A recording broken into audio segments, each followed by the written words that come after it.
자, 이어서 여러분 교재 581페이지에 문학적인 글 용비어천가부터 제시가 됩니다. 자, 용비어천가는 1445년, 근데 우리가 한글 창제가 1443년에 이루어졌고, 그로부터 약 2년 후에 한글 창제해 한글에 관련돼서 시험의 목적으로 용비어천가를 창작하게 됐다라고 말하기도 하죠.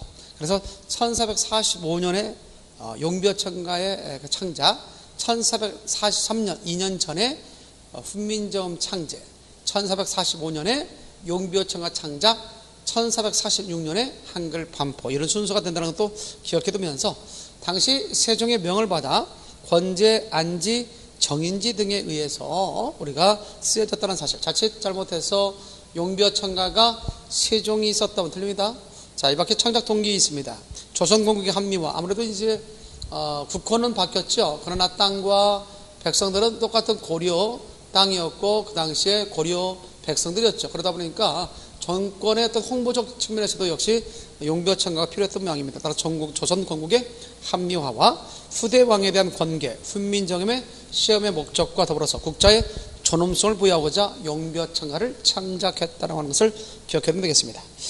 자, 체제와 내용도 봅시다. 전체 10권 125장으로 되어 있으면서 각 장은 2절 사구 형태, 대구, 밑줄짝 대구 형식으로 되어 있다는 점, 따라서 용비어천가의 가장 대표적인 표현적 기법은 서로 대구 형식을 취하고 있다는 점이죠.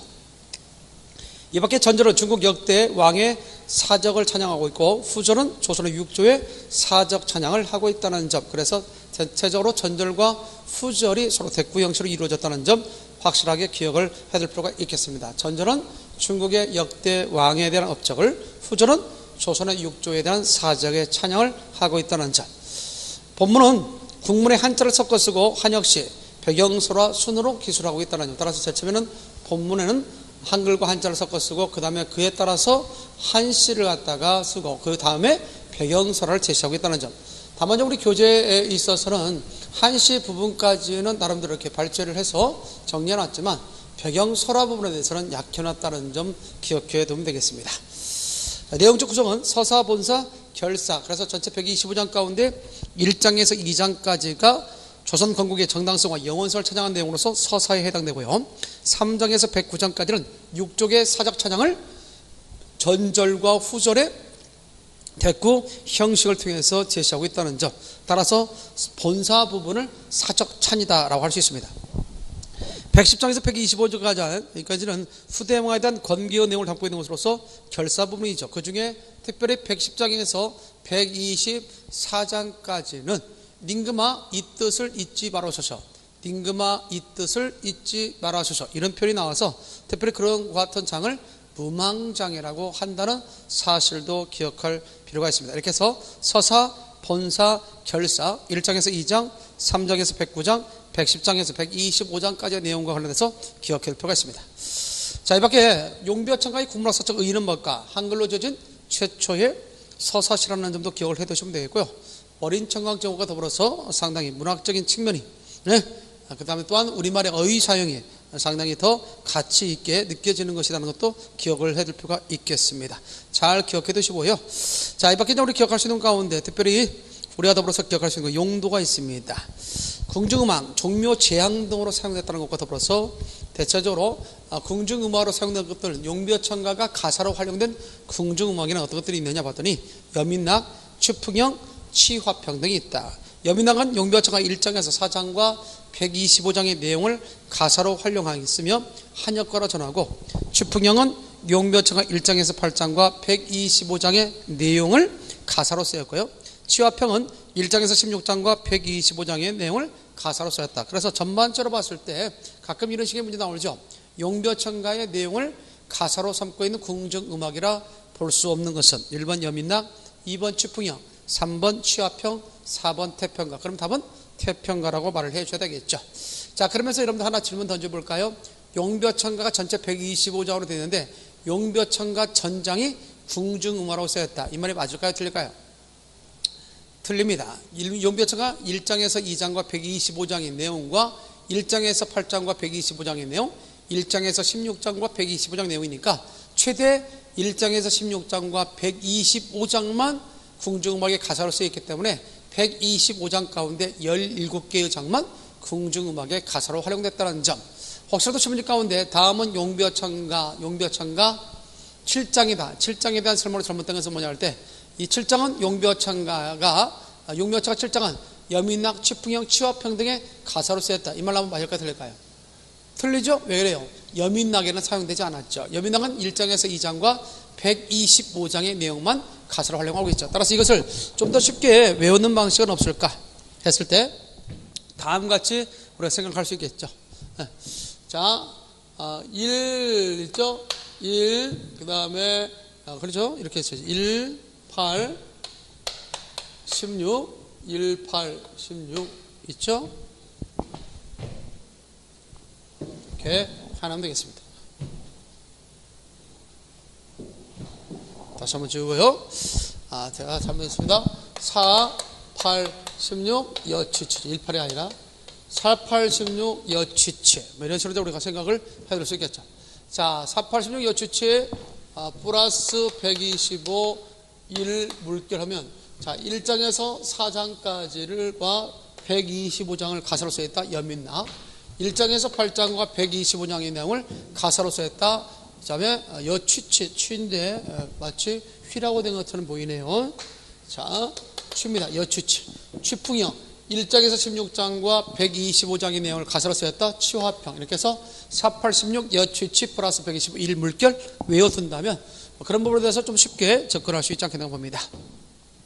자, 이 밖에 용비어천가는 15세 당시에 한글 시험 목적으로 만들어졌기 때문에 용비어천가는 15세 당시에 표기성의 특징을 가장 잘 보여주는 문헌이다라고 얘기할 수 있죠. 그래서 문자에 있어서도 역시 세종대학교에서 만든 28자 이외에도 비읍승경음이랄지 쌍이응, 그 다음에 이런 것들도 사용됐다는 것과 더불어서 어두에 자음구를 쓸 수 있었다는 점. 이 밖에 받침 규칙에 있어서도 정성부영 초성, 정성은 초성을 갖다 다시 썼다는 점이죠. 그래서 조성부영 초성과 관련해서 썼던 것이었고, 이 밖에 사이소리로서는 기역, 디귿, 비읍, 여린이엇, 반침 등이 사용됐다는 것과 방점이 사용됐다. 방점은 임진왜란 전까지는 사용됐고 임진왜란 이후에는 사용되지 않았기 때문에 임진왜란 훨씬 이전에 썼던 결국 용비어천가에는 방점이 사용됐다는 점. 방점이라는 게 뭐냐면 방점이라는 것은 다른 말로 사성법이라고 이렇게 얘기하는데, 방점 또는 뭐라고 나왔지? 사성법이라고 얘기하죠. 그래서 대체적으로 중국의 그런 의문의 성질을 영향받아서 우리나라도 소리를 사성으로 나눴습니다. 처음부터 이렇게 낮게 내는 소리, 처음부터 낮게 내는 소리를 평성이라고 했고, 처음은 낮았다가 끝을 올리는 소리를 상성이라고 했어요. 그 다음에 처음부터 높게 내는 소리를 거성이라고 했고, 끝단난 소리를 뭐라고 했다 했지? 입성이라고 했다. 이렇게 해서 순서적으로 표현되면 되겠어요. 평성이다, 그 다음에 상성이다, 그 다음에 거성이다, 그 다음 뭐가 있다? 시작. 입성이 있다. 이렇게 해서 평성, 상성, 거성, 입성이 있다는 것. 따라서 방점과 관련돼서 사성법에 대한 이야기도 좀 기억을 필요하겠다. 이때 평성은 왼쪽에 점을 찍지 않았고, 상성은 왼쪽에 점 2개를 찍었으며, 거성은 왼쪽에 점 하나를 찍었습니다. 자, 입성 같은 경우도 3가지가 있었죠. 대표적으로 이해할 수 있는 것이 평성적 입성, 평성적 입성이 있다든가, 그 다음에 상성적 입성이 있다든가, 상성적 입성, 그 다음에 세 번째가 거성적 입성이 있다든가. 이렇게 해서 그게 3가지가 있는데, 이런 평성적 입성, 상성적 입성, 거성적 입성 역시 점 찍기는 매 한 가지였습니다. 그런데 평성적 입성은 점을 찍지 않았고, 상성적 입성은 점 2개를 찍었고, 거성적 입성은 점 하나를 찍었다는 점도 알아두라. 특히 우리가 기억할 수 있는 평성이나 그 다음에 상성, 평성이나 상성, 거성, 이렇게 평성, 상성, 거성은 뭐에 따라서 한 것입니까? 이것은 몸에 의해서 구분됩니다. 몸에 의해서 구분되고, 우리가 일반적으로 볼 때는 입성이라고 하는 것은 받침에 의해서, 받침 자음이죠.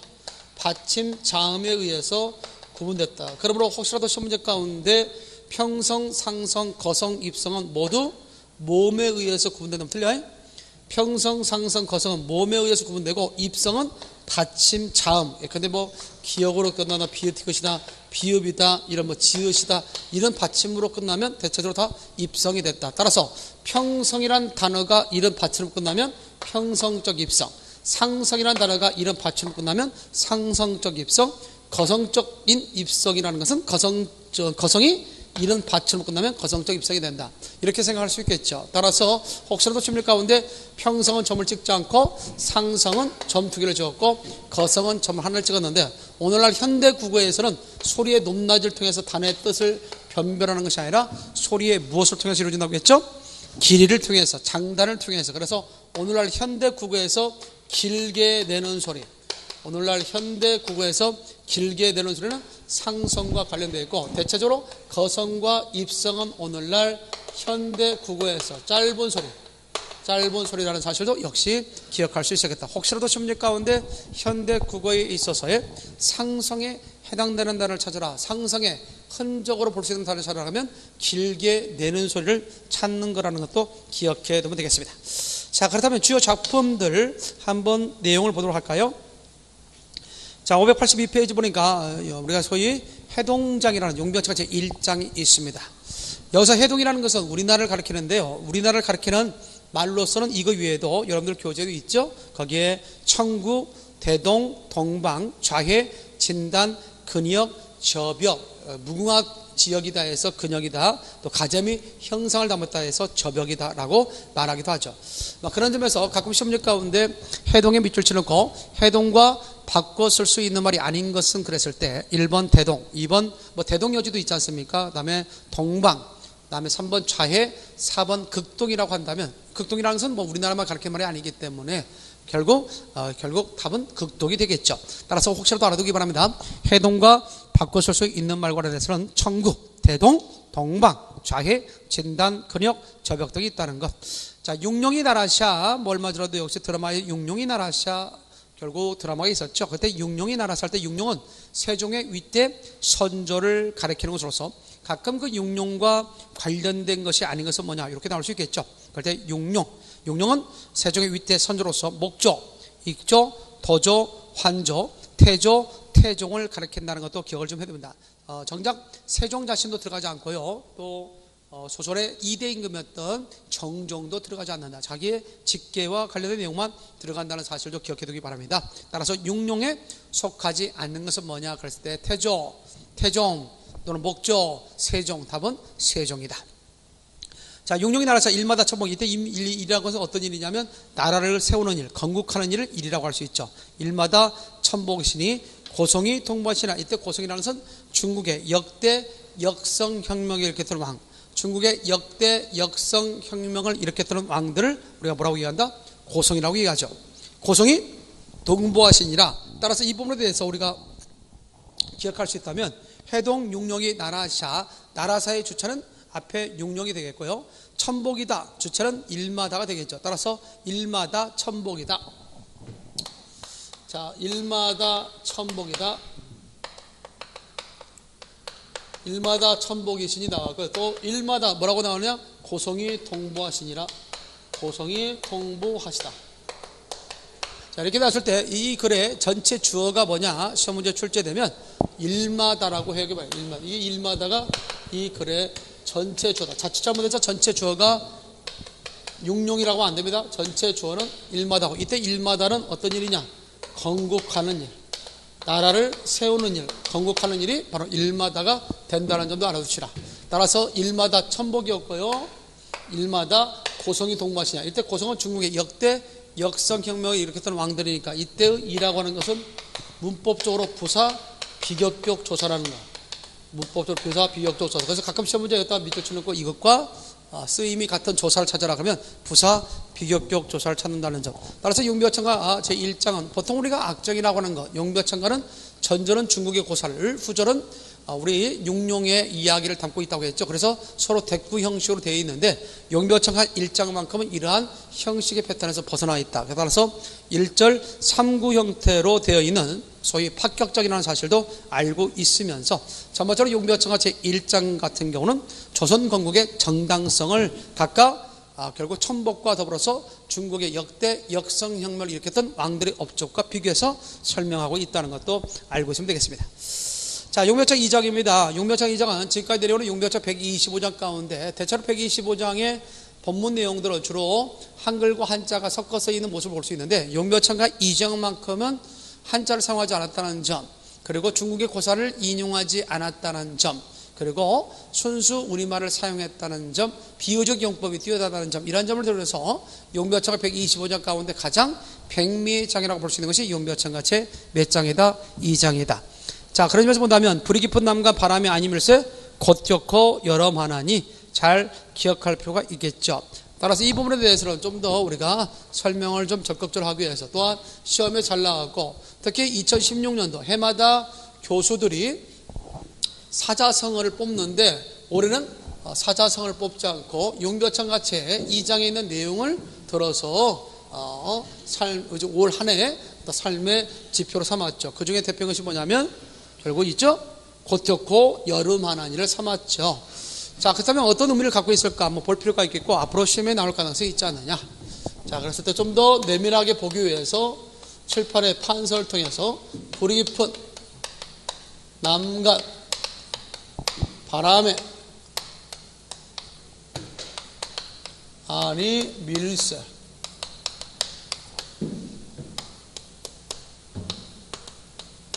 곧 좋고 여름 하나니를 들고 있다는 거죠. 불이 깊은 남과 바람에 아니밀세 곧 좋고 여름 하나니. 이어서 우리가 기억할 수 있는 것이 샘이 깊은 물은 가말에 안이 그칠세. 가말에 안이 그칠세.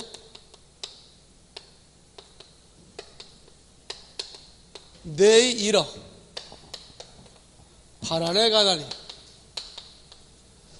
가나니와 관련해서 제시할 수 있어야겠다. 따라서 불이 깊은 남과 바람이 아니밀세 곧 좋고 여름 하나니 샘이 깊은 물은 가만에 아니밀세 내 이러 바라니. 자, 이렇게 분석을 좀 해둘 필요가 있겠죠. 자, 보면 이 내용은 대체적으로 불이라고 하는 것은 여기에서 뿌리를 나타내죠. 뿌리로서 불이 이문을 끝났을 때 주격조사 제로 주격이 들어가 있죠. 주격조사가 생략됐다라고 해요. 불이 깊은.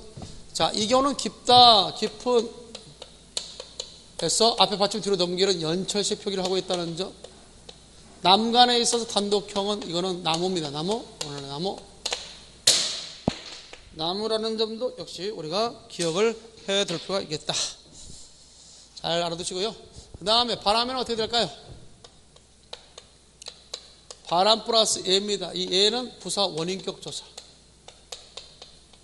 그래서 조사의 쓰임과 관련된 나올 수 있죠. 아니밀세 할 때 미다, 움직이다, 뭐 동요하다 그런 말로 써. 움직이다, 동요하다, 움직일 올. 그래서 쓸 수 있겠죠. 아니밀세. 자, 이것을 갖다 긴 부정문으로 고치면 이거 짧은 부정문이죠. 아니가 앞에 나왔으니까 짧은 부정문. 이렇게 잘 끊어질까요? 습기가 먹었나요? 자, 그래서 보게 되면 이게죠. 요것을 긴 부정문 고치면 미디 아니할세가 된다는 자. 자, 겉되고 여러분은 이때 곧이라는 것은 곧이라는 거죠. 특히 뭐 지읒을 사용했다는 걸 몰라서 받침기 정상 종성, 부용, 초성이라는 자. 나중에 잠깐 뭐 설명을 좀 해드리겠습니다만 종성, 부용, 초성이라는 거. 독거와 관련돼서 얘기했을 때는 15세 당시에는 좋다라는 말이 있고 좋다라는 말이 있어요. 15세 당시에 좋다라는 말은 좋아하다 라는 뜻이었고 좋다라는 뜻은 깨끗하다 라는 뜻이었다는 점. 따라서 15세 당시는 오늘날과 달리 의미가 달랐다는 것도 알아둬라. 그 다음에 여름이라는 말은 여기서 우리가 얘기할 수 있죠. 열매 실자. 여기서 열매 실자로 의미로 쓰였다는 거. 계절 여름이 아니죠. 계절 여름은 이 여름을 씁니다. 계절 여름은 이 여름을 쓴다. 이게 계절 여름을 나타내는 말이고 더 나아가서 농사와 관련된 말이라는 사실도 알고 있으면 되겠다. 이때 하나니와 관련해서 하다는 많다라는 뜻을 갖고 있다고 할 수 있죠. 자, 이밖에 세미와 관련돼서 제시할 수 있는 내용은 셈입니다. 셈 플러스 이와 관련되어 있고요. 깊은 관련돼서는 깊은 이렇게 되겠죠. 깊은. 자, 그 다음에 물과 관련돼서도 물은 물. 자, 물은 할 때 연철대에서 물은이 되어 있죠. 중세 때는 이 물이라고 하는 게 있습니다. 중세 때 이 물. 중세 때 이 물과 그 다음에 이 물의 차이점을 좀 우리가 기억할 필요가 있는데, 이 물이라고 하는 것은 중세 때는 물 숫자의 의미였다. 그러나 또 이 물은 중세 때는 15세 당시만 하더라도 무리와 관련돼서 얘기할 수 있죠. 무리. 그러다가 이것이 물 다음에 음절이 첨가돼서 앞에 받침이 들어 넘어가니까 오늘날 무리가 탄생한 거야. 무리. 자, 이렇게 해서 의미적으로 구별돼서 썼다는 사실도 알고 있으면 되겠죠. 자, 그러면서 가말 다음에 이 애 역시 부사 원인격 조사로 쓰였다. 부사 원인격 조사로 쓰였다는 사실을 알 수 있겠죠. 그래서 가말이라는 말이 있죠. 자, 이 가뭄이란 말도 있고 가물이란 말도 있는데 오늘날 복수 표준으로 인정되죠. 그래서 가뭄도 맞고 가물도 맞다라는 걸 기억해 두면 되겠습니다. 이 밖에 아니 그칠세. 자, 이 부분도 여기서 우리가 이해될 수 있죠. 이것을 우리가 보면 긴 부정문으로 고치면 이런 식으로 되겠죠. 그띠 아니할세. 내일어, 내가 이러. 이때 이러의 기본형은 이루다. 기본형은 이루다가 아니라 일다. 일다로서 한자로서는 이룰 성자의 의미로. 그래서 내가 이루어서, 내를 이루어서 이렇게 여기서 해석상으로 얘기한다면 내가 이루어서, 내를 이루어서 그렇게 되겠죠. 내를 이루어서 어디로 간다? 발알에 간다. 발알 플러스 예. 자, 또는 발알 플러스 예는 두 가지로 해석됩니다. 예로 해석되기도 하고 로로 해석되는데 이때 발알이라고 하는 거 있죠. 발알은 나중에 바달이 됐다가 오늘날 바다가 돼버렸죠. 자, 그래서 이때 예로 만약에 해석한다 그러면 부사 초속격 조사로 이해된 거죠. 부사 초속격 조사로 이해된 것이고, 바다로 하면 부사 향진격 조사로 이해된다. 부사 향진격 조사로 이해된다는 사실. 이런 점에서 바다 예련이 바다론이라는 부분에 대해서 우리가 기억할 수 있겠다. 그래서 부사 초속격 조사, 부사 향진격 조사와 관련되어 있다라고 얘기할 수 있죠. 정리됐습니까? 예, 그런 부분에 대해서 확실하게 좀 알 필요가 있겠다. 자, 그래서 이렇게 이제 우리가 직역하면 이렇게 되는데 이것을 의역하면 어떤 내용을 담고 있느냐? 뿌리가 깊은 나무는 바람 때문에 아니 흔들릴세라는 뜻은 기초가 튼튼한 나라는 바람이라는 것은 내우 외환입니다. 내우 외환 때문에 흔들림이 없으니까 결국 곧겹고 여름하다는 이때 곧과 여름은 문화죠. 그래서 올해는 우리나라가 어떤 문명에 의한 물질 문명에 의한 그런 어떤 경도적인 그런 지향적인 삶을 우리가 지향하고 문화를 발달시키는 문화 중심의 나라가 됐으면 좋겠다는 소망에 의해서 곧겹고 여름하냐를 선정하지 않겠는가. 그래서 곧이란 여름은 여기서 문화를 뜻하죠. 문화가 결국 아주 발전하게 된다는 얘기고, 셈이 깊은 물이라고 하는 것은 유서가 깊은 나라, 역사가 오래된 나라는 가말에 내우 외환 때문에 흔들림이 없으니까 내가 이루어져서 바다로 간다라는 것은, 바다는 여기서 무슨 의미를 갖느냐라고 한다면 바다라는 것은 영원성이라는 의미를 갖는다. 무슨 성 다같이? 영원성. 이런 것들도 우리가 좀 알고 있으면 되지 않겠는가. 영원성. 그래서 결국 샘에서 흐른 물이 뭘 이루고요? 그렇죠. 내를 갖다가 이루게 되고, 내는 또 뭘 이룹니까? 바다를 이룬 거죠. 점점 어떻게 해요? 커지죠. 그래서 이런 이미지를 뭐라고 그러냐? 대체적으로 확장적 이미지. 이런 확장적 이미지를 통해서 조선 왕조의 무엇을 노래하고 있다? 영원성을 노래하고 있다. 이렇게 알아둬야 됩니다. 그래서 확장적 이미지를 통해서 조선 왕조의 영원성을 노래하고 있다. 따라서 용비어처 제2장 같은 경우 오늘 전하고 있는 용비어처 125장 가운데 가장 백미장이라는 것들 기억해 두면서 순수 국어 사용됐다, 비유적 용법 사용했다, 안 했다, 했다. 이런 측면도 우리가 좀 나옵니다. 내용적 이해 좀 해두면 되겠고, 특별히 불이 깊은 난과 바람이 아님일세. 그러니까 기초가 튼튼한 나라는 바람 때문에 흔들리지 않으니까 곧겹고 여름한다는 말은 문화가 창성한다. 앞과 뒤의 관계가 무슨 관계? 원인과 결과의 관계. 그래서 종속적으로 이어진 문장 형태를 갖고 있다라고 하는 거. 혹시라도 곧겹고 여름한다 뭐 할 때 불이가 깊은 난간이 바람에 아니 민다면, 그래서 앞에가 어떤 조건이 되고 그러다 뒤에가 하나의 그 소위 결과가 되겠죠. 그런 점에서 본다면 종속적으로 이어진 형태를 갖고 있다는 것도 알고 있으면 되겠습니다. 복사라도 심리 가운데 제6묘창의 2장이 주어진 상태에서 그 용묘창의 2장과 문형이 가닥을 짜져라 그러면 종속적으로 이어진 문장을 찾으면 된다. 자, 그 다음에 우리 하나 더 온다면 또 시험에 잘 나왔던 내용이 있죠. 특별히 거기 67장도 알아둔다면 67장 같은 경우는 가람까지 장을 밀물이 사료되 나가냐 참모이다 서만의 자실제 한비 사료되 비어자 참아이다. 가끔 그 관련된 고사를 묻기도 하는데 전절은 과거에 있어서 원나라 때 배간이라는 사람이 있었는데 배간이 송나라와 싸울 때에 몇 가지 숫자적으로 좀 수세에 몰렸던 모양입니다. 그러다 전당강가에 대체적으로 배수를 치게 되죠. 그리고 죽기를 각오하고 싸워야 되겠다 했는데 결국 송나라 군사들은 그를 공격하지 않았어요. 포위만 한 채. 왜 그랬을까요? 얼마 되지 않으면 민물대기 때문에 굳이 공격하지 않아도 물이 들어와서 그들은 다 수장되어 죽을 것이다 하고 그때부터는 술과 노래로서 음식을 통해서 놀고 먹겠죠. 그러나 그들이 생각했던 그날에는 결국 밀물이 들어오지 않았고 술에 떨어져 있는 결국 송나라 군사를 새벽녘에 원나라 군사들이 쳐서 이길 수 있었다는 거죠. 자, 밀물대에 민물이 들어오지 않은 것은 하늘이 도우십니다. 그래서 대체적으로 가람까지 장하늘 민물이 사르르되 나가냐 탐매이다 라고 하는 이 표현은 바로 천호신조를, 즉 하늘이 도왔다는 천호신조를 갖다가 제시하고 있는 거고, 서만의 자실제 한비 사료대 비어자 자망이다. 이 말은 옛날 이성계가 명날 치고자 결국 정벌대를 이끌고 위화대에 머물고 있을 때 회군하게 되죠. 그럴 때 사흘 동안 내리 비가 내렸어요. 그러나 회군하고 나서 보니까 그 당시 그 이후에 섬이 잠겼다. 만약에 회군의 어떤 의지가 없이 그대로 머물고 있었다면 아마 위화대에서 다 수장되어 죽었을 것이다. 우리가 이렇게 회군하니까 하늘이 도와준 거 아니냐. 결국 용묘책 67장 역시 바로 한자성어 뭐와 관련되다는 점, 천우 신조와 관련되다. 여기서 나오는 민물과 각각 한비는 각각 시련과 고난을 의미한다는 것도 아울러 기억해 두면 되겠습니다. 자, 다음에 125장이 있습니다. 125장 관련돼서 보면 천세 우리 미리 정하시한 한수복에 누인 계획하사 복렬이 끝없으니 성신이 니자서도. 자, 여기다 우리가 밑줄짝 해놓을까요?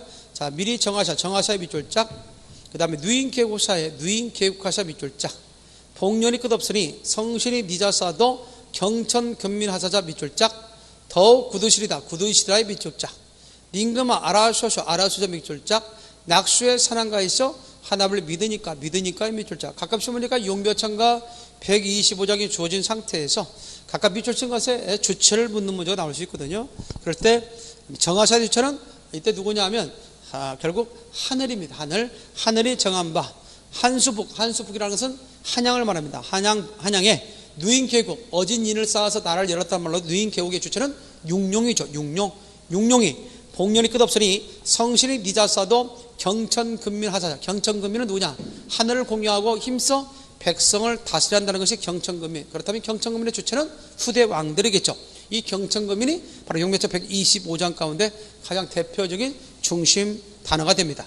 더 굳으시리다. 뭐가 더 굳다? 왕조가 더 굳으시리라. 닝금아 아라소셔. 이때 아라소서는 후대 왕들이여 명심하소서. 따라서 아라소서의 주체는 후대 왕들. 낙수의 산한가이시여. 하나님을 믿으니까. 이것은 뭔 내용이냐면 중국의 하나라 때에 태광왕이라는 사람이 있었어요. 중국 하나라 때에 태광왕이 있었다. 태광왕이 있었습니다. 근데 그 할아버지가 우왕인데, 우왕은 선정을 베풀어서 많은 백성들부터 존경을 받았죠. 그런데 그의 손자였던 태광왕은 임금에 등극하게 되자 결국 하늘을 공유하고 힘써 백성을 다스리는 데는 힘을 쓰지 아니하고 놀고 먹는 데 힘을 썼다는 얘기예요. 자, 그러나 그의 할아버지 우왕을 봐서라도 몇 번이고 일반 백성들은 그 태광을 용서해 줬습니다. 그런데 어느 날은 산행이라면 여기서 사냥입니다.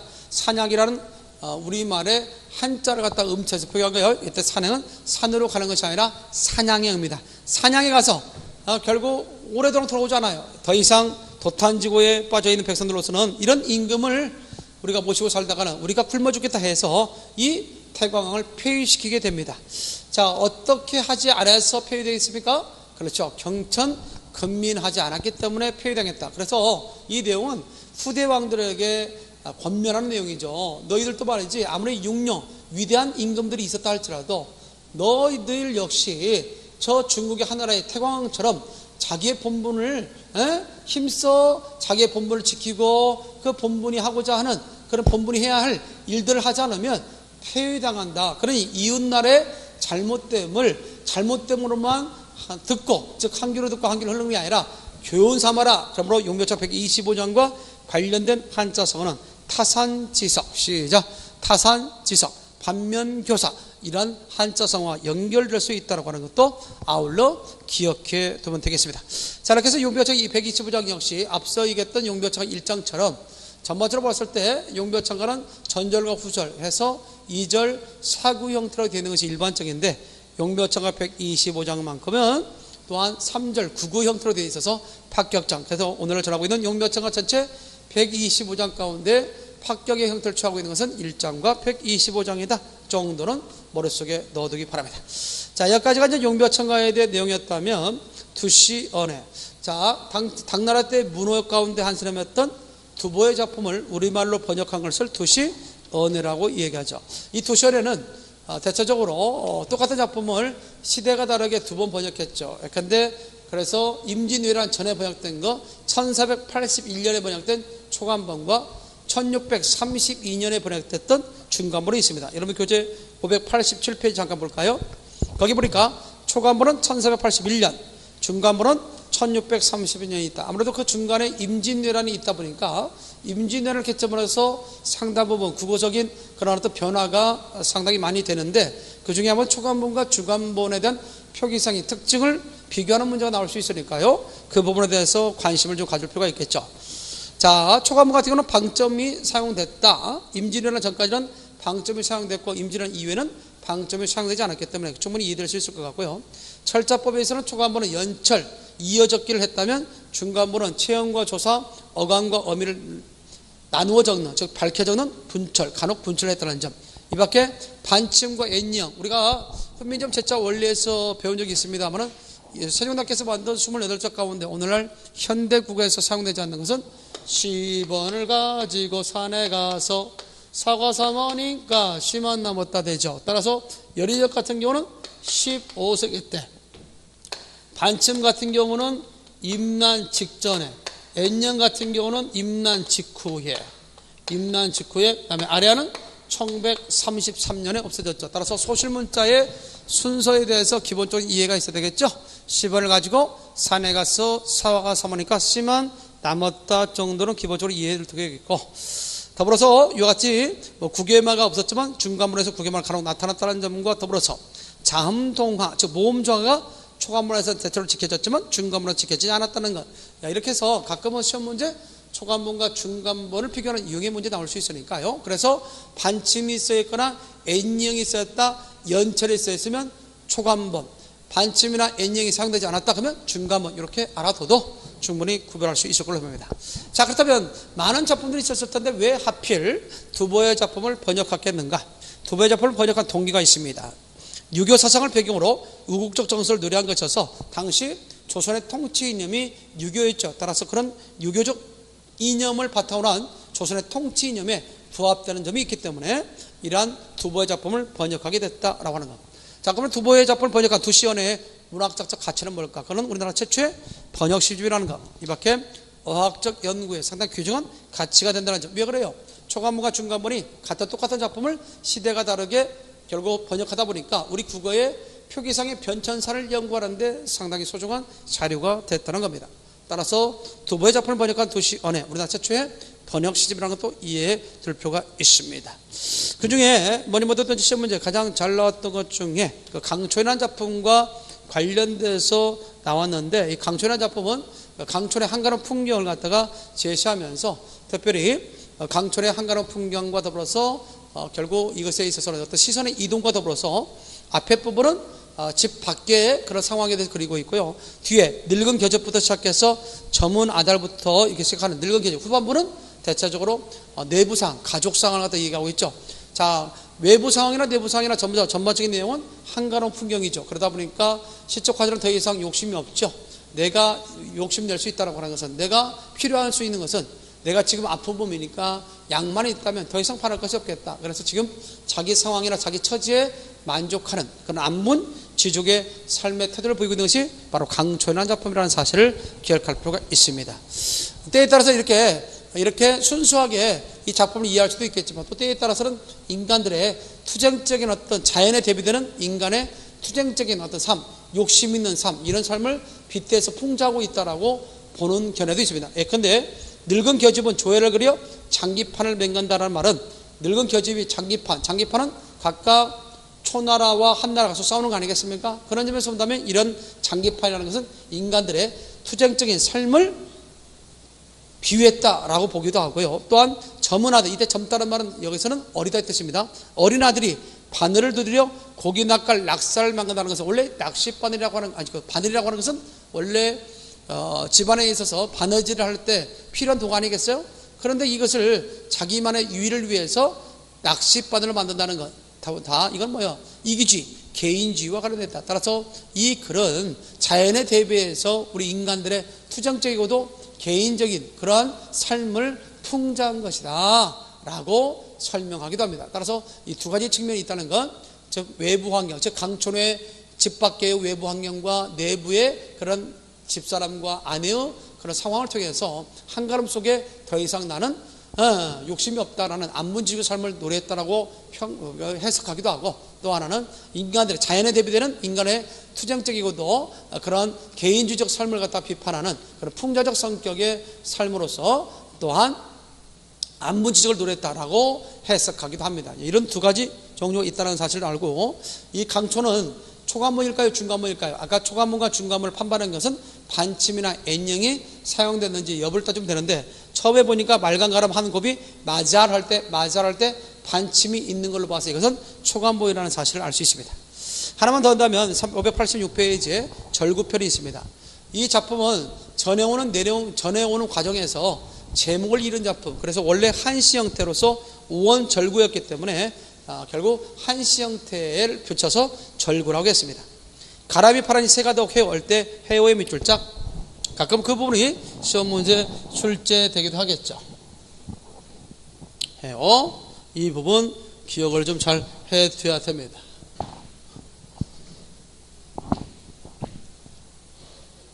자, 그래서 오늘 기억할 수 있는 그 가운데 해오가 있습니다. 해오.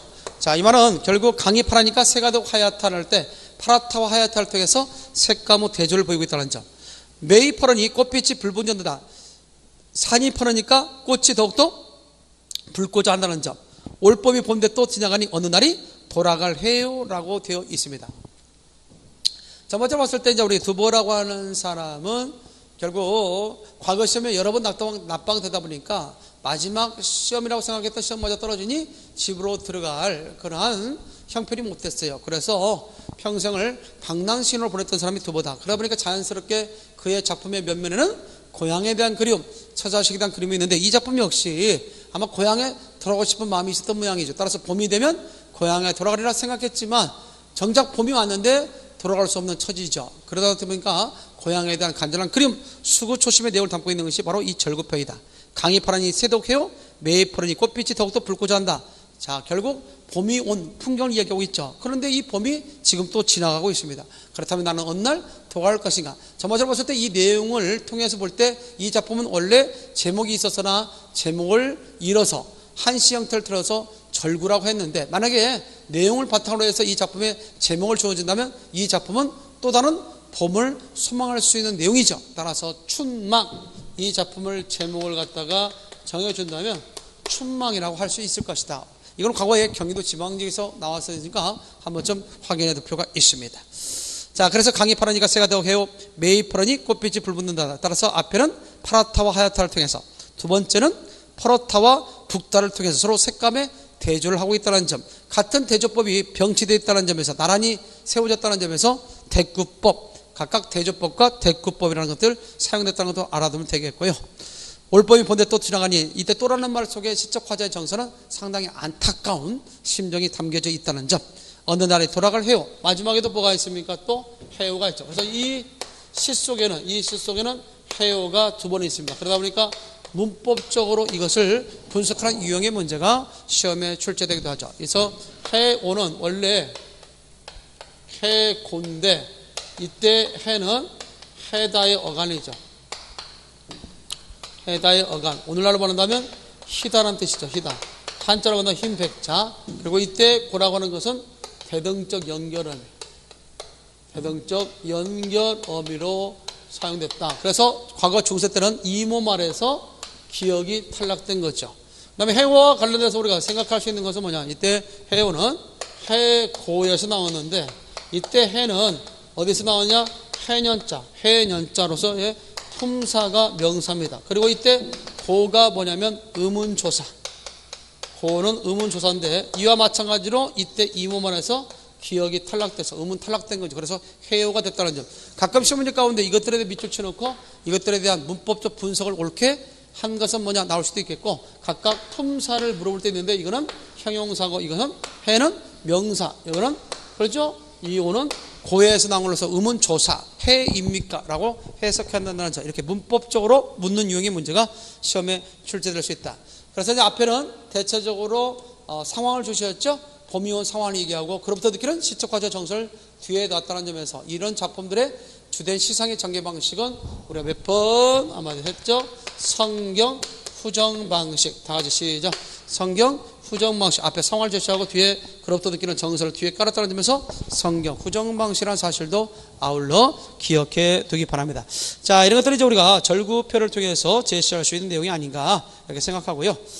자, 그러면서 이제 마지막으로 하나 더 본다면, 그래서 이제 587페이지에 보게 되면 가끔 이제 두보에 대해서 얘기했으니까 두보와 이백을 비교하면 두보는 유교적, 사실적, 예상적, 섬세, 갈고 다듬는 시를 주로 썼다면 이백은 상당히 즉흥적이면서 도교적이면서 낭만적인 호탕한 그런 시풍을 지녔던 사람이 누구다? 이백. 그래서 이백 같은 사람을 신선으로 하다 간 사람이다 해서 시선이라고 한 반면에 두보는 유교에서 가장 표상되는 인물이 성인이죠. 그래서 시성 같은 인물이다. 시성으로 불린다. 두보, 시선이다. 이백. 그것도 한 번쯤 알고 있으면 되겠습니다.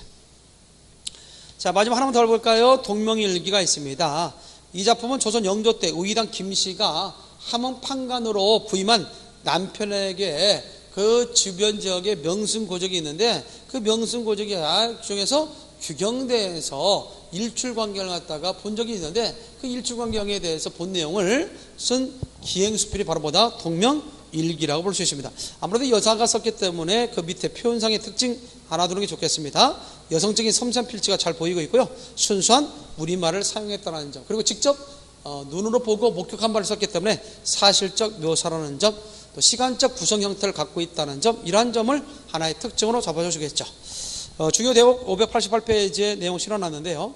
홍색이 거룩하여 붉은 기운 하늘을 뛰노느니 이랑이 소리를 높여 나를 불러 저기 물밑을 보라 외치거늘 외건을 외치거늘 급히 눈을 들어 물밑 홍을 해왔고 큰 소리 같은 불긴 더욱 기하며 그 기운이 지능 같은 것이 차차 나 손바닥 너비 같은 것이 금은밤에 보는 숯불빛 같더라. 차차 나오더니 그 후로 적은 회오리바람 원간이면 해입니다. 같은 것이 불기 호박구슬 같고 맑고 통나가기는 호박독은 이때 독이라는 것은 부사 비격격 조사 호박보다 더 곱더라. 그래서 해돋이의 그런 어떤 순간들을 묘사하고 있는 글, 물론 일부 내용만 발췌해 놨습니다만 전반적으로 이와 같이 혹시 시험 문제 가운데 동명일기가 나왔다 그러면 동명일기는 해돋이의 순간을 묘사한 작품이지 결국 이건 잘못 일몰 순간을 묘사했다면 틀립니다. 해돋이입니다. 해돋이 해넘이가 아니라 해돋이라는 것도 기억을 좀 해둘 수 있어야겠다. 자, 이런 내용들이 이제 우리가 생각해 둬야 할 내용이 아닌가라고 생각합니다. 더는 이제 이와 같은 것들을 들어서 이제 문제가 제시되기도 하는데, 여러분들 교재 보니까 590페이지에 앞서 얘기했던 세종에 있었어요. 훈민정음, 세종의 어지라는 걸 통해서 주로 어휘가 시험에 잘 나오죠. 그래서 거기 590페이지 4번을 보게 되면 사마때는 통하다, 전차는 까닭이다, 어여삐는 불상이다, 수비는 십견데, 수매는 쓰매가 뜻이 아니라 사용함에. 그래서 이와 같이 어휘적인 측면에서 시험 문제 출제되기도 하고, 또한 591페이지에 10번에 수학 언어를 통해서 볼 때 A와 의미가 상통하는 속담, 거듭만 익은 자, 빗존, 개살고 같이 이렇게 연결된다든지, 아니면 592페이지에 13번 같은 문제로서 아니면 12번 같은 문제, 다음번에 나타난 덕목과 관련 있는 판석의 소설은 뭐냐 할 때 니보는 농한년 사람이 그 앞에 태방이 싸나운 병, 앞서 얘기했던 우리가 이보할지, 이보할지는 효와 관련된 노래. 효와 관련된 판소록의 소설은 심청전. 답은 2번이겠죠. 춘향전은 열과 관련되어 있고요. 별주부조는 뭐와 관련된, 춤과 관련된 내용이죠. 흥부전 같은 경우는 형제 간의 우애와 관련된 내용을 담고 있다는 점. 13번에 있어서 다소 실용적인 성격을 갖고 있는 학습서는 뭐냐고 했을 때 여러분들 잘 알다시피 당시 고려 관원들의 중국어를 익히는 하나의 회화처로 활용된 것 중에 하나가 바로 노골대 언해. 그래서 14번의 답은 노골대 언해가 답이라는 것도 기억을 해두시면서 봐봐요. 15번에 다음 중 용비와 청가의 악장으로 틀린 것은 태평가, 취화평, 여민낙, 취표, 태평가라고 했죠. 그런 식의 문제. 또 때에 따라서는 우리가 하나만 더 한다면 17번 다음 중 밑줄 친 말의 뜻으로 알맞은 것은 뭐냐 그랬을 때 밑줄이 좀 생략되어 있습니다만 그 밑에 좋다는 많다는 뜻이 아니라 뭐의 뜻이었어요? 좋다는 이때 좋고 거기에 좋고 있죠? 밑줄자 거기다 하나 좋고라요 밑줄자. 좋고는 좋다라는 뜻이라는 것이었죠. 좋다. 그 다음에 하다는 많다는 뜻이었죠. 뭐 그런 점에서 17번에 답은 1번. 거기 밑줄이 좀 생략되어 있는데 좋다와 하다에다가 밑줄자 해놓으시기 바랍니다. 자, 하나만 더 해볼까요? 특별히 우리가 알고 있는 것 중에서 19번 같은 문제도 나올 수 있습니다. 용병가 67장은 유아도 해군 사건을 갖다 그리고 있는데 유아도 해군 사건을 바탕으로 그리고 있는 작품이 또 다른 악장이 있습니다. 그 하루도 외워요. 정동 방곡이 있다는 것들 기억해두면 되겠고, 특별히 여러분들 교재 595페이지에 23번 같은 문제면 초관보임을 알 수 있는 건 뭐냐? 그럴 때 우리가 초관보는 반침이나 N형이 사용된 것이 바로 초관보이라고 했으니까 그런 점에서 본다면 거기에 2번 같은 경우는 해당되지 않고 1번은 마잘 장기판 할 때 이응 들어갔다는 것도 알고 있고 3번 같은 경우는 연철시 표기로서 우리가 기억하시는 거고 4번 같은 경우도 역시 반침이 들어가 있고 N형이 들어갔다는 점에서 초감을 알 수 있는데 2번에만 그런 상황을 살펴볼 수 없다는 점. 그래서 답이 2번이다 라고 처리할 수 있다는 것이죠. 자, 그런 내용들을 우리가 한번 좀 생각해 보면 되겠고요. 하나만 마지막으로 한번 한다면 다음 같은 이것이죠. 27번 같은 문제. 다음 글에 설상 특징과 거리가 몽서문이 할 때 동명일가 제시했을 때 거기에 답지 1번에 보니까 비현실적으로 묘사했다 아니라고 했죠. 비현실적인 묘사가 아니라 사실적 묘사라고 했지 않습니까? 직접 해돋이의 어떤 상황을 보고 그린 것이라고 했죠. 이런 것들에 대한 내용적 이해 또 표현상의 특징을 묻는 문제가 더러 시험에 출제될 수 있다. 뭐 일일이 다 문제 풀어본 건 아니지만 배웠던 내용을 토대로 해서 몇 문제 확인차 풀어봤습니다. 자, 이렇게 해서 어학적인 글, 문학적인 글을 마치게 됐습니다. 참으로 휴무로가 치고 있죠. 자, 그런 점에서 다음 시간에는 우리가 고전문학 이해 제 챕터 7부터 나가게 되는데 이때 고전문학 같은 경우는 시가문학과 서사문학이 있는데 일단 시험에 가장 많이 나오는 파트는 시가문학 파트, 노래 형태로 불려진 문학, 소위 고대가요로 할지 향가 또는 고려소교 또는 시조, 가사 등이 시험 문제 잘 나오죠. 따라서 그런 부분에 대해서 쭉쭉쭉 내용적 이해를 전개해 나가도록 하겠습니다. 다음 시간에 봐요.